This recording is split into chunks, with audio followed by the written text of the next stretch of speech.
যেমন কর্তব্য প্রত্যেকেরই কর্তব্য, এটা সবথেকে কিন্তু ভাইটাল পয়েন্ট। এটিএম হোক, এইপিএস হোক, এই নোট কাউন্টিং মেশিনটা আপাতত গিফট দিতে চলেছি। এটা আমরা প্রায় 3 মাস আগে থেকে দিতে আসবার জন্য বারবার ফোন করছি, তারপরেও ফোন করেছিলাম, দাদার সময় হয়নি বা আমাদের সময় হয়নি। তো যাই হোক, আজকে আমরা চলে এসেছি এই ডিভাইসটা দিতে। আমাদের সাথে বাপ্পায়িত স্যারও চলে এসেছেন। বাপ্পায়িত স্যার অ্যাকচুয়াল আমাদের নতুন অফিস দেখার জন্য বেরিয়েছিল, তো আমি ভাবলাম যে রাস্তার মাঝে বালিচকে আমরা দুজনে দেখা করব এবং এই দোকানে চলে আসবো, দুজনেরই দোকানটা দেখা হয়ে যাবে। এই দেখুন, এটা হচ্ছে এই দাদার দোকানের অ্যাপ। স্পাইস মানে এই দেখুন রাজু মাইতি লেখা আছে। আমি আর্নিংয়ের জায়গায় টাচ করলাম। এখানে মান্থলিতে টাচ করলাম। ভালো করে দেখুন কীরকম বিজনেস হয়। সবাই খালি লাভ কথা, সবাই বিশ্বস্ততা বজায় রেখে কাজ করবে। একটা কাস্টমার তো আর স্পাইস খুব ভালো কাজ করছে, আর সৌভিকদার টিম একদম জিন্দাবাদ। মানে স্পাইস প্লাস সৌভিকদার টিম, তাই তো?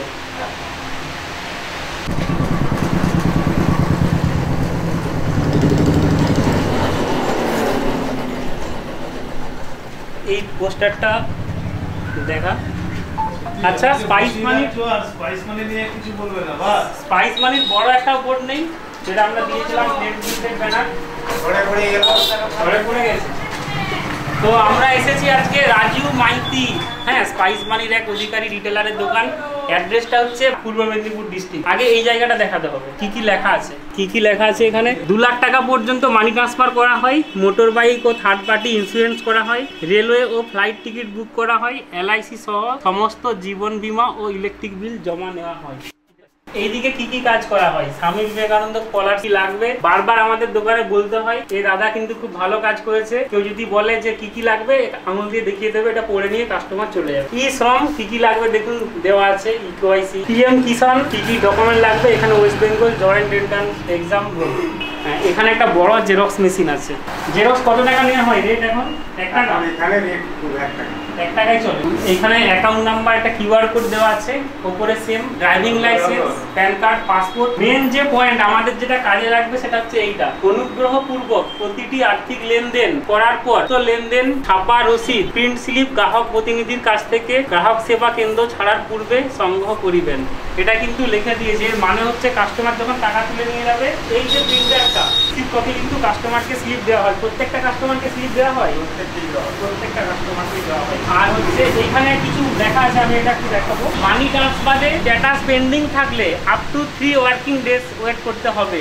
মানে টাকা পাঠানোর সময় যেগুলো টাকা আটকে যায়, মানে টাকা কাস্টমারের অ্যাকাউন্টে যায়নি কিন্তু স্পাইস মানি থেকে কেটে নেই, ওগুলো কিন্তু আমি ম্যাক্সিমাম 90% কেস দেখেছি টাকাটা কিন্তু 3 দিনের মধ্যে কাস্টমারের অ্যাকাউন্টে চলে যায়। আপনি যদি দোকানে টাকা দিয়ে ফেলেন তাহলে কিন্তু ডবল টাকা আপনার চলে যাবে।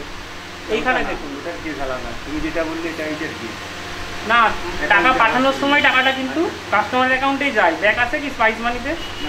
খুব কম আছে, ম্যাক্সিমাম টাইম চলে যায়। ট্রানজ্যাকশনটা সাকসেস হলে ওখানে চলে যায়, ফেল হলে আবার আমার দোকানে মাত্র 2টো কেস এটা হয়েছিল, দুটোই কিন্তু কাস্টমারের অ্যাকাউন্টে চলে গেছে।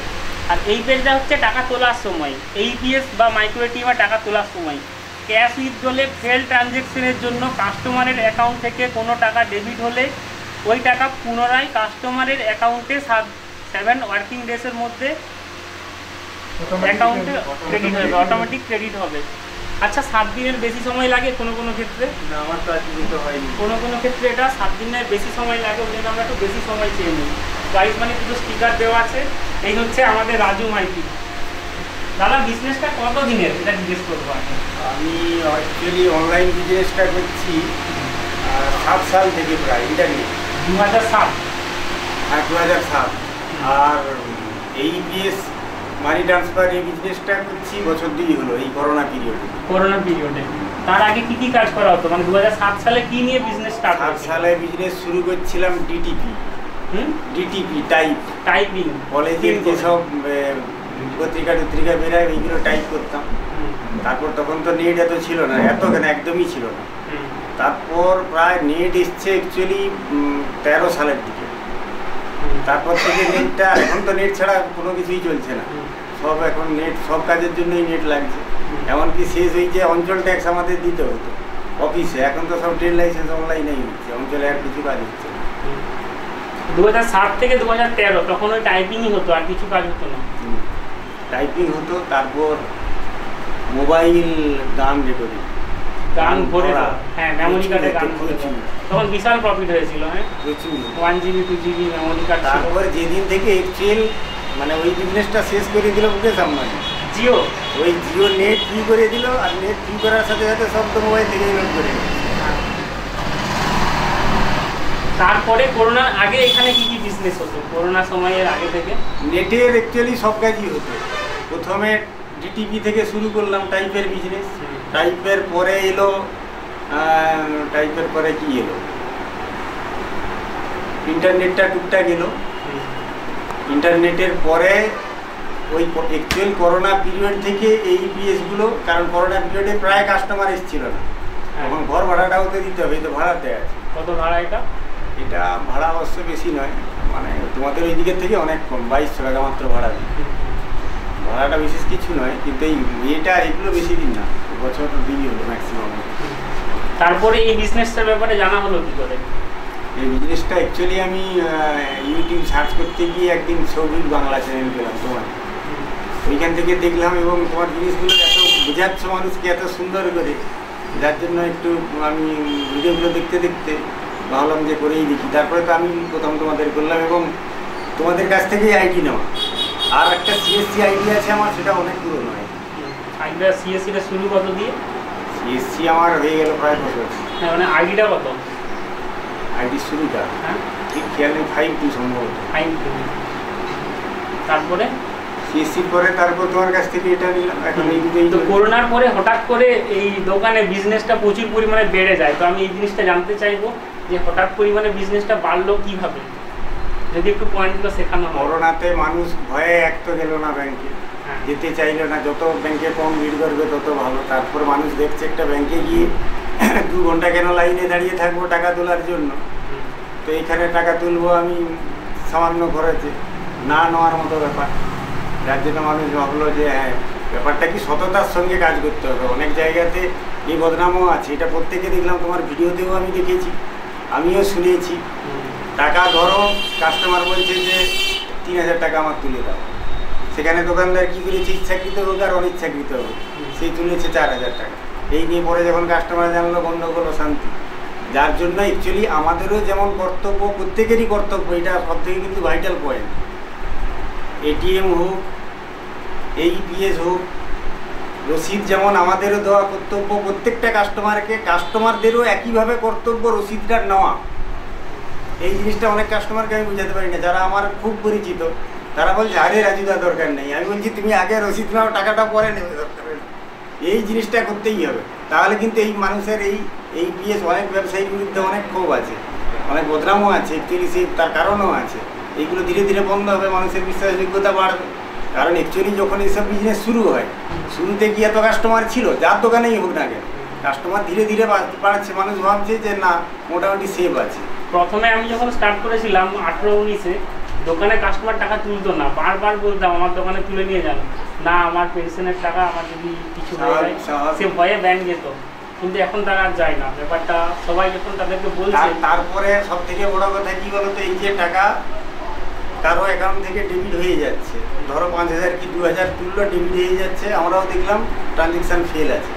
কাস্টমারটাকে বুঝিয়ে দিলাম যে এটা ফেল ট্রানজেকশান, যেহেতু আপনার অ্যাকাউন্ট থেকে টাকাটা কেটে গেছে, কিন্তু ওটা কিছুদিনের মধ্যেই টাকাটা আবার আপনার অ্যাকাউন্টেই জমা হয়ে যাবে। প্রথম কিন্তু কাস্টমার নর্মালি আর চোখে চাইবে, ব্যাপারটাকে খারাপভাবে দেখবে, কিন্তু যেই সে দেখছে পরে এসে, ওই কাস্টমারটাই তাকে বললাম যে 3 দিন পরে এসে একবার চেক করে যাবে। 3 দিন পরে এসে সে নিজে দেখলো যে হ্যাঁ আমার ক্রেডিট দেখাচ্ছে, আবার সেম অ্যামাউন্ট, বক খুশি। এইভাবে যার ক্ষেত্রে একবার হয়ে গেছে, সে কিন্তু আর কোনোভাবে তোমাকে অবিশ্বাস করবে না। কিন্তু যারা ব্যাপারটার প্রথম যারা ওই জিনিসটার সম্মুখীন হবে, তাদের মধ্যে একটু সমস্যা, বুঝিয়ে বলতে হবে। সব থেকে বড় কথা, বুঝিয়ে বললে সবাই বুঝতে পারে। এটা হলো, এরপর হচ্ছে মাইক্রো এটিএমে টাকা তোলা হয় এখানে, কাস্টমার আছে এটিএমে তোলা হয় এখন ওই স্পাইস মিনি ম্যাজিক। এটা প্রথম থেকেই ছিল না আগে অন্য কিছু ছিল? না অন্য কিছু না, ওটা তোমার কাছে তখন কতই কেনা হয়েছিল? এটা কবে, বছর 1.5 হবে। হ্যাঁ, কত দাম নিয়েছিলাম আমরা? এটা ঠিক খেয়াল নেই। প্রায় 6,000, 5-6,000। হ্যাঁ ওইরকম কাছাকাছি। এখন কমে গেছে না? এখন একদম কমে গেছে। এখন তো দেখি আর অনলাইনে অর্ডার দিতে 2700 না কত না? 2,000। হ্যাঁ এটা প্রথমে দাম ছিল। এবং এটার ভালো জিনিস আপনি যে এটা সব এটিএমের হয় যে বলতে পারবো। এইপিএস কিন্তু ট্রানজ্যাকশন ফেল হয়, এগুলো রেয়ার ফেল হয়। হ্যাঁ এটিএম খুব সুন্দর কাজ এবং এই চার্জফাজ খুব সুন্দর থাকে। তো লকডাউনের সময় এই বিজনেস তো বাড়লো, হ্যাঁ, তো লকডাউনের সময় যে ট্রানজ্যাকশন ফেল, কোনো দোকানে সমস্যা হয়নি, ঝামেলা যে টাকা কেটে নিয়ে এসে কেন আসেনি, অন্যরকম ব্যবহার, দোকানে কাস্টমাররা এসে ঝামেলা টামেলা এরকম কখনো হয়নি? না, একটা একদম আমার ক্ষেত্রে যে হয়নি এমন নয়, একটা ঘটনা ঘটছিল, সেটা বরং বলা ভালো, ভিডিওতে যারা শুনছে তাদেরও কাজে লাগবে। আজ থেকে মাস 6 আগে একজন বয়স্ক ভদ্র মহিলা এসেছিলেন টাকা তুলতে। 10,000 টাকা তুললেন কোন ব্যাংক? বঙ্গীয় গ্রামীণ বিকাশ ব্যাংক। আর তখন এই স্পাইস থেকে ওদের শুধু ব্যালেন্স চেক করা যেত, তো মিনি স্টেটমেন্টটা দেখা যেত না। মিনি স্টেটমেন্টটা দেখা গেলে সুবিধা কী হতো, এখানে দেখাচ্ছে যে কাস্টমারকে ফেল ট্রানজ্যাকশানের জন্য কাস্টমারকে টাকাটা দিতে মানা করছে, মনিটারে বেশি উঠছে। এবারে তাহলে আমি দেখবো যে টাকাটা হয়তো কেটে যেতেও পারে, যে চেক করে বলবো সেটাই তো পারবো না, যেহেতু মিনি স্টেটমেন্টটা দেখাচ্ছে না, খালি ব্যালেন্সটা দেখাচ্ছে, দেখে বুঝতে পারছি যে হ্যাঁ কেটে গেছে। এবার সে কাস্টমারকে বললাম যে আপনার টাকাটা কেটে গেছে, 5-7 দিনের মধ্যে টাকাটা আবার আপনার অ্যাকাউন্টে চলে আসে। তো 2 দিন পরে ভদ্রমহিলা এসছেন, এসে বলছে যে আমার টাকার ব্যাপারটা কি, খুব টেনশানে আছি। আমি বলছি ওয়েট করুন, এটা 2 দিন বলতে দুটোই শনি রবিবার ছিল সম্ভবত। আমি বলছি ওয়েট করুন, ব্যাংকটা খুলুন, স্টেটমেন্টটা একবার আনবেন, ব্যাপারটা কি হয় আমি দেখব ব্যাংক থেকে, বলে তো চলে গেল। তখন তারপরের দিন বিকাল 3:30টার দিকে, তখন সবে আমি 4টায় দোকান খুলি, সেদিন একটু আগে খুলছি, 4-5 জন এসছে, মানে হেনস্থা করার জন্য। ব্যাপারটা কি, না না আমি হালকা মুখ ছিল আমার, কিন্তু কাস্টমারটা একটু দূরের ছিল আর কি, ভদ্র মহিলা, পড়াশোনা বেশি দিন নয়, বোঝা যায়, যার জন্য সমস্যাটা হয় বেশি। তারপর তো এসে হালকা একটু তারা বলছে যে না টাকা দিতেই হবে আজকে। আমি বলছি যাব বাবা, ব্যাপারটা স্টেটমেন্ট কমসে কম ব্যাংক থেকে স্টেটমেন্ট আনুন, তারপরে না হলে আমি 10,000 টাকা দিয়েও দেবো, কিন্তু আমাদের লিখে দিতে হবে যে পরে ওই টাকাটা আবার আঙুলের ছাপ দিয়ে আমাকে দিয়ে যাবেন। কোনো কিছুতেই হচ্ছে না, তারা বলছে না টাকা কেটে গেছে কি হ্যাঁ কি না বলো তুমি। আমি বলছি হ্যাঁ, বলে টাকা তাহলে দিতেই হবে। এইরকম হতে হতে শেষে আমি ভাবলাম যে আচ্ছা 2 দিন তো হলো, ঠিক আছে আপনি আঙুল আনুন, দেখি আমি একবার চেক করে দেখি আবার টাকা কেটে, মানে অটোমেটিক ক্রেডিট হয়ে গেছে তার। মানে এতক্ষণ কথা বলারও দরকার হতো না যদি আগে চেক করে নিতাম। তারপর ভালো বকবক সবাই খুশি, আমিও টাকা দিয়ে দিলাম। পরের দিন এখানে পার্টি অফিস আছে, ওর একজন টাকা তুলতে এসেছে, এসে বলছে যে রাজুদা কালকে একটা গন্ডগোল হয়েছিল তোমার এখানে। বলছি গন্ডগোল কী ব্যাপারে বলো? বলে ওই টাকা তোলার ব্যাপার। আমি বলছি হ্যাঁ হ্যাঁ হ্যাঁ ও আচ্ছা, কিন্তু সেরকম কিছু নেই, হালকা। বলে সে তো তারা সেখানে বলছে যে লোকটা আমার টাকা নিয়েছিল, ভয়ে দিয়ে দিয়েছে টাকাটা। ওই যে চেক করে দেখলাম তার টাকাটা ক্রেডিট হয়ে গেছে, মানে ওইটাকে সে ধরেছে যে ভয়ে টাকাটা দিয়ে দিয়েছে, বা ও ওই মুহূর্তে আমার অ্যাকাউন্টে আবার ঢুকিয়ে দিয়েছে। আরে বাবা, অ্যাকাউন্টে ঢুকানোর আমি কেউ নয়, এখন সাধারণ মানুষকে বোঝাবে কি ব্যাপারটা। ওটা ওই বয়স্ক মহিলা যাদেরকে নিয়ে এসেছিল তারা হয়তো বলেছে আমরা গিয়েছিলাম বলে টাকাটা দিল দোকানদার। হ্যাঁ নর্মালি সবাই বলবে, ওই জায়গায় হয়তো আমি হলেও তাই করতাম, কিন্তু জিনিসটা তো বুঝতে হবে। এবং প্রত্যেকের, আমরা যারা ডিএলি যে কোম্পানি করুক না কেন, প্রত্যেকের অ্যাকচুয়ালি উচিত রেজিস্টার মেনটেন করা। এই জিনিসগুলো করলে এই চব্যগুলো কম হবে। আচ্ছা একটা জিনিস জিজ্ঞেস করবো, এই বিজনেসে অ্যাকচুয়াল কত ইনভেস্ট করতে হয়েছে আপনাকে? ইনভেস্টের ব্যাপার সত্যি সত্যি, কিন্তু ইনভেস্ট কাস্টমার যখন চাইবে, কেউ 5 চাইছে, কেউ 10 চাইছে, কেউ 3 তুলতে চাইছে, সেই অ্যামাউন্টটা কাছে থাকা দরকার। এটা না থাকলে আমি যেই একজন একবার ঘুরলো, সেকেন্ড টাইম ঘুরবে, থার্ড টাইম কিন্তু সে আর আসবে অন্য দোকান চলে যাবে। ক্যাশ তোমার কাছে অ্যাভেলেবল থাকতেই হবে। এবারে তোমাকে দেখে নিতে হবে 1 মাস যে আমার কত টাকা রাখলে ঠিক হবে, সেইভাবে থাকতে হবে। এবারে ধীরে ধীরে বাড়বে, কিন্তু ক্যাশ রাখতেই হবে। তাও এখন কত টাকা স্পাইস ওয়ালেট আর ডয়ারে করে কত টাকা রাখতে হয়।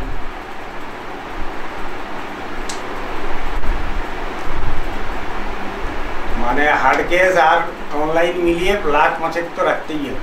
লাখ পাঁচেক বিজনেসে ইনভেস্ট করতেই হবে, তাই? হ্যাঁ, না হলে মুশকিল আছে এসব বিজনেস করা। 5 লাখ কমসে কম। আর এখন কি কি আইডি ইউজ করা হয়? Spice Money, ID Spice Money আর আর সিএসসি কমন সার্ভিস সেন্টার। আর এই কিছু? দুটোই না। আর এটিএম কি কি কোম্পানির আছে? এটিএম খালি স্পাইস মানি দিয়ে আছে। স্পাইস মানি, প্রিন্টারও স্পাইস মানি। ভালো তো Spice Money. Printer Spice Money. খুশি তো না, স্পাইস স্পাইস এখনো অবধি ভালো কাজ। স্পাইসে কিন্তু মানি ট্রানজেকশন, মানি ট্রান্সফারটা আগে ফেলটা বেশি হতো, এখন কিন্তু রেয়ার ফেল হয়। ওটা খুব সুন্দর রিকভারি। টিএমটি 2.0 আনার পরে না, ওর আগে থেকেও আমার প্রায় বছরখানেক, আমি বছর 2 যদি এই কারবার করি। প্রথমে 1 বছর কিন্তু সমস্যা হচ্ছিল, লাস্ট 1 বছর খুব ভালো। মানে এখন ঠিকঠাক হচ্ছে। এখন একদম ঠিকঠাক আছে। যাই হোক, স্পাইস মানি অ্যাপটা একবার দেখি, বিজনেসটা দেখাবো কাস্টমারদেরকে, এই দোকান থেকে কীরকম বিজনেস হয়।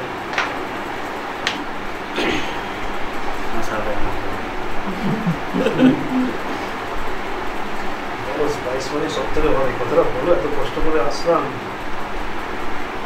এটা বলতে হবে না, কাস্টমার জানে যে স্পাইস মানি ভালো, খুব সুন্দর। তো এই দেখুন, এটা হচ্ছে এই দাদার দোকানের অ্যাপ। স্পাইস মানি, এই দেখুন রাজু মাইতি লেখা আছে। আমি আর্নিংয়ের জায়গায় টাচ করলাম। এখানে মান্থলিতে টাচ করলাম। ভালো করে দেখুন কীরকম বিজনেস হয়। তো এই মাসে বিজনেস হয়েছে 30,75,981 টাকা। আর আগামী এপ্রিল মাসে দেখুন, এপ্রিল মাসে 30 লাখ, মার্চ মাসে 40 লাখ, ফেব্রুয়ারি মাসে 35 লাখ, জানুয়ারি মাসে 40 লাখ, ডিসেম্বর মাসে প্রায় 42 লাখের কাছাকাছি, নভেম্বর 45 লাখ, অক্টোবর ওই 38 লাখের মতো অ্যাপ্রক্স। এই দেখুন এখানে অ্যামাউন্টগুলো লেখা আছে, কোন মাসে কত টাকার কাজ হয়। মার্চ মাসে 40,67,631 টাকা। আর সব থেকে বেশি কাজ হয়েছিল নভেম্বর, 44,11,015 টাকা। এবং কি এখানে একটা জিনিস দেখাবো, ডিএমটি। এই দোকানে ডিএমটি মানে মানি ট্রান্সফার কত হয়, মান্থলির ওপরে টাচ করলাম। রিসিপ্টটা আমি প্রত্যেককে দিই। এই দেখুন প্রত্যেক মাসে অ্যাপ্রক্স 2 লাখ টাকা, 1.5 লাখ টাকা এরকম, তাই তো? সরি 16 লাখ, 20 লাখ মাসে 1 লাখ থেকে 10 লাখ থেকে 20 লাখ টাকার মানি ট্রান্সফার মানে ডিএমটি হয়। এটা ওয়াইবিএল ইকোআইসি আর ফিনো ডিএমটিও কিন্তু এখানে হয়, খুব কম, তবে ম্যাক্সিমাম ওয়াইবিএল ডিএমটি হয়। এইপিএসের উপরে টাচ করলাম, এই দেখুন মান্থলির ওপরে টাচ করলাম। তো দেখুন এখানে বিজনেস হয় 10 লাখের ওপরে, 8 থেকে 10 লাখ টাকা ইপিএস বিজনেস হয়। মাইক্রো এটিএম বিজনেসও কিন্তু এখানে মান্থলির ওপরে টাচ করতে দেখুন 15 থেকে 18 লাখ টাকা, 10 লাখের ওপরে মাইক্রো এটিএম বিজনেস হয়। তো আমরা একটা অফার দিয়েছিলাম ঠিক আগের বছর, প্রায় 9 মাস আগে, যে 6 মাসে যারা বেস্ট ট্রানজ্যাকশন করবে তাদেরকে একটা গিফট দেওয়া হবে। তো আমরা এই ডিভাইসটা, এই নোট কাউন্টিং মেশিনটা আপাতত গিফট দিতে চলেছি। এটা আমরা প্রায় 3 মাস আগে থেকে দিতে আসবার জন্য বারবার ফোন করছি, কিন্তু দাদা বলছে আমার দোকানে দিতে এলে আমি তাকিয়ে দেখা করতেও পারবো না, কারণ তখন দোকানে এত কাস্টমারটা কি যেন ছিল, কেওয়াইসি কিছু একটা ছিল, পিএম কিষান ই শ্রমের সময় আমরা ফোন করেছিলাম, বলছে আমার দোকানে এত কাস্টমার আমাকে বাড়ি যেতে দেয় না। তারপরেও ফোন করেছিলাম, দাদার সময় হয়নি বা আমাদের সময় হয়নি। তো যাই হোক, আজকে আমরা চলে এসেছি এই ডিভাইসটা দিতে। আমাদের সাথে বাপ্পায়িত্য স্যারও চলে এসেছেন। বাপ্পায়িত্য স্যার অ্যাকচুয়াল আমাদের নতুন অফিস দেখার জন্য বেরিয়েছিল। তো আমি ভাবলাম যে রাস্তার মাঝে বালিচকে আমরা দুজনে দেখা করব এবং এই দোকানে চলে আসবো, দুজনেরই দোকানটা দেখা হয়ে যাবে। আর ডিভাইসটা তো খুলে দেখাবো এখন, ঠিকঠাক কাজ করছে নাকি, কারণ গাড়ির টিকিতে ছিল তো। কাঁচিটা দেখে দেখি, কাঁচি আছে, এই তো, এই যে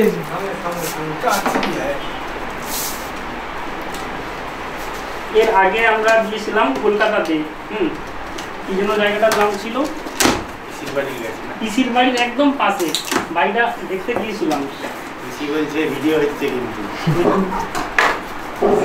অনেক মাসি পিসি আছে, কেউ বুঝতে পারবে না। না, আমি জাস্ট সেলফি তুলতে গেছি। আমি সেলফি তুলতে গেছি, সঙ্গে সঙ্গে আমাকে ওই রাস্তায় যেতেই দিল না আমাদেরকে। সেলফি তোলার জন্য। আমরা আবার অন্য রাস্তা দিকে আমাদেরকে নিয়ে গেল।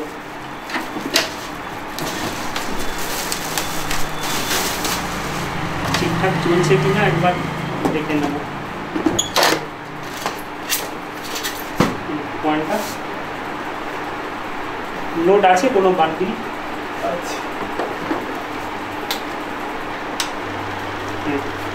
এরপর বান্ডিল,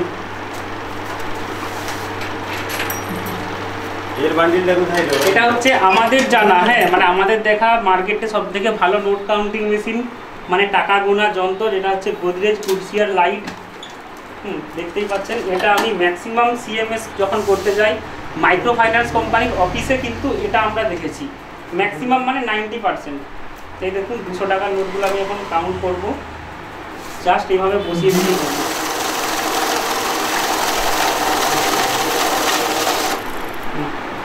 একশো পিস আছে এখানে বলে দিল। এটা আমার দেখা সব থেকে ভালো নোট কাউন্টিং মেশিন। আগে কিন্তু আমি আরও 2টা মডেল ইউজ করেছি, সেগুলো কিন্তু অ্যাকচুয়াল জাল নোট, মানে এটা তো শুধু নোট কাউন্টিং না, চেক করার জন্য এটা, না হলে নোট কাউন্টিং 2-3 হাজার টাকায় হয়ে যায়। মানে ওটার দাম আজকের ডেটে 14,000 হয়ে গেছে। হবেই না, 10 টাকার নোটই জাল ধরে, অন্য মেশিন ধরতে পারে না। এই 10 টাকার নোটগুলোকেও জাল বলে দেবে। 10 টাকার কিন্তু মার্কেটে প্রচুর জাল নোট আছে, যেগুলো মার্কেটে আমরা কেউ জানি না। 500 টাকার জাল নোটও ধরতে পারে। হ্যাঁ, 500-2000 আমরা চেক করে দেখেছি। ওর ভিতরে যদি নোট এটা দিয়ে দেওয়া হয় ধরো, কোনো মতেই মানে একটু ছেঁড়া কাটা হলেও এ নেবে না। না আমি বলছি নোটের ভিতরে এটা আমি দিয়ে দিলাম, এটা কাউন্ট করবে না তো? হ্যাঁ, যেগুলো মানুষ হাতে দেখে বুঝতে পারে না যে জাল না অরিজিনাল, সেগুলোই চেক করে নেবে। এর মধ্যে ঢুকিয়ে দেবো, ওর মধ্যে ঢুকিয়ে দেবো। কোনো মতে এটা কত কত হচ্ছিল কাউন্ট? 100। 100 এটা ওর আগে আটকিয়ে দেবে। আওয়াজ করে দিল 100, ওটা বাদ। ঠিক আছে, আর শেখার কিছু নেই এখানে, একদম সিম্পল জিনিস, যে কেউ কাজ করতে পারবে। ভিডিওর পরে আমি বলে দেবো। আর এরকম ইউটিউবে তো দেখে নিলে একবার হবে না, দেখার দরকারই নেই। এটা যে কেউ পারবে, এটা সেরকম কিছু ফিচার্স নেই। যেগুলো অনেক হাবিজাবি ফিচার্স থাকে, ওগুলো অ্যাকচুয়ালি কোনো কাজের নয়, বিক্রি করার জন্য একগাদা ফিচার্স দিয়ে দেয়। যেমন মিক্স নোট কাউন্টিং 100, 200, 500 মিশিয়ে দিলে হ্যাঁ একসাথে এত টাকা হয়েছে, কাজের নয়। ওখানে ডবল ডি যেটা আছে ওটা অফ করে দিলে জাল নোট কিনতে পারবে না। কোনটা? এটা এমজিটা, ডবল ডিটা, ডবল ডিটা। এটা শুধু এবার ওটা দাও, দেখো জাল নোট ধরবে। মানে 10 টাকার নোট আমরা যখন গুনবো এটাতে, তখন ম্যাক্সিমাম এই জাল নোট বা ছেঁড়া কাটা বা ভাঁজগুলোকে আটকিয়ে দেবে, গুনতে অসুবিধা হবে। তখন এটা বন্ধ করে দিতে হবে। বন্ধ করে দিলে কিন্তু ও শুধু কাউন্ট করবে আর চেক করবে না। আর এই ইউভি এমজি এগুলো চেক করবেই, এগুলো বন্ধ করতে হয়। এগুলো ইউটিউবে দেখে নিতে হবে। ইউভি মানে একটা কোনো কিছু আলট্রা রে ম্যাগনেটিক, এমজি মানে কোনো ম্যাগনেটিক। নোট কাউন্টিং এর জন্য কি করতে হবে? নরমাল জাস্ট অন করে এখানে রাখলেই হবে। 500-2000 ডবল ডিটা অফ করে দিলে। আর ডবল ডি বলতে 20 টাকার 5 টাকার নোট আর 10 টাকার নোটের ক্ষেত্রে এটা বন্ধ করতে হবে। না বন্ধ করলে শুধুই আটকে যাবে, বলবে এটা নোটটা চেক করুন, হয়তো সামনে বন্ধ হচ্ছে হয়ে গেছে কিভাবে বুঝবে? এখানে ব্লু লেখাটা চলে যাচ্ছে। আচ্ছা আচ্ছা, দুটো থাকলে ওখান থেকে ব্যাচ জেনারেট করে দিতে হবে। ব্যাচ জেনারেট করা যাবে সংখ্যা দিয়ে, মানে কত ব্যাচে টাকাটা নেব, 50 টাকা, 100 টাকা। এটা দিকে ইউটিউব থেকে দেখে শেখা যাবে, প্রচুর ভিডিও আছে। ঠিক আছে, এটা বন্ধ করে দিচ্ছি, আর কিছু শেখার নেই তো। একবার দেখে নিন, যাবে চেক করে।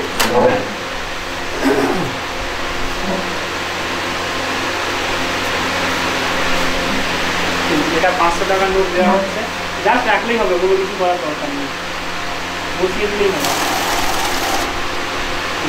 ওটা হলো 22টা, ছেড়ে দিলেই হবে। মোট কথা এখানে একটা সেন্সার আছে, এখানে কোনো কিছু করলেই মেশিনটা ঘুরবে, যে হাত দিচ্ছি টাকা ঘুরছে। হ্যাঁ, এখানে কাগজ করলেই টাকা ঘুরতে শুরু করবে। এখানে একটা সেন্সার আছে, এখানে একটা সেন্সার আছে, টাকাগুলো কিন্তু জমা করলে সেন্স করে বুঝে যায়, টাকাটা তুললে আবার বুঝতে শুরু করতে হবে। জায়গাটা ফিল করতে হবে। হ্যাঁ, 200টা নোট দিলে হ্যাঁ 100টা নেওয়ার পর এ বুঝে যাবে, আবার হাত দিয়ে তুললে আবার পরে নোটটা নেবে। এবং ভেতরে প্রচুর সেন্সার রয়েছে। এটা খুলে দেখা যেতে পারে, কিন্তু আমি কোনো খুলছি না, আমরা ঘরে টেস্ট করার জন্য খুলেছিলাম। মানে এটা আজকের ডেটে মার্কেটে সব থেকে মানে ব্র্যান্ডের মধ্যে ভালো। কতদিন যায় এবারে? এটা ওয়ারেন্টি তো 1 বছর আছে, কিন্তু 5-6 বছর পর্যন্ত যারা আমাদের ওখানে আছে ইউজ করছে খারাপ হয়নি। খারাপ হলে একটা জিনিস পরিষ্কার করতে হয়, এখানে দিয়ে না ধুলা পড়লে কিন্তু পরিষ্কার করতে হবে, তার জন্য জিনিস দিয়েছে। আর এই যে চাকা টাকাগুলো দিয়েছে এগুলো নষ্ট হয়ে গেলে অ্যাকসেপ্ট দিয়েছে, এগুলো চেঞ্জ করে নিতে হবে। কীভাবে চেঞ্জ করতে হবে এই বইয়ে লেখা আছে। মানে প্রচুর যদি ইউজ হয় তার জন্য যে যে পার্টসগুলো লাগে এগুলো অলরেডি ওরা দিয়েছে। এবং এটা কলকাতাতে সার্ভিস সেন্টার রয়েছে। এখানে কেউ পারবে না যারা ইলেকট্রনিক্স কথা কিছু করে? এগুলো খারাপ এটা হবে না। এটা নিজে করা যাবে, হ্যাঁ এই বইটা পড়লে নিজেই খুলে করা যাবে। আর খারাপ হবে না। আমরা যেটা ইউজ করছি ওটা আমাদের খারাপ হলেই আমরা ভিডিও বানিয়ে দেবো, খারাপ হয়নি। কারণ আমাদেরকেও তো ফার্স্ট টাইম করতে হচ্ছে। এটা হচ্ছে একটা পয়েন্ট যেটা হচ্ছে কাস্টমারদের দেখার জন্য। এখানেও এই বোর্ডটা কত গোনা হচ্ছে সেটা আসবে, সেটা বাইরে দিয়ে দেওয়া যেতে পারে। এখানে এটা লাগিয়ে আমি করে দিলে হবে। হ্যাঁ এটা তো লাগবে। তাহলে খালি 1000-2000 টাকার 100 টাকার নোট ছাড়া বাকি যা নোট এই ডিডিটা অন অফ করতে হবে, তাই তো? না করলেও হবে, কিন্তু বারবার আটকে যাবে। কারণ 100 টাকার নোট ভালো একটাও নেই, পুরোনো নোটগুলো সব। হ্যাঁ হ্যাঁ হ্যাঁ, আমার কাছেই তো আছে সব, একদম যাচ্ছে এই অবস্থা। এই যে বোর্ডে চলে এসছে, এটা কাস্টমারদের জন্য একটা ছবি নিচ্ছে।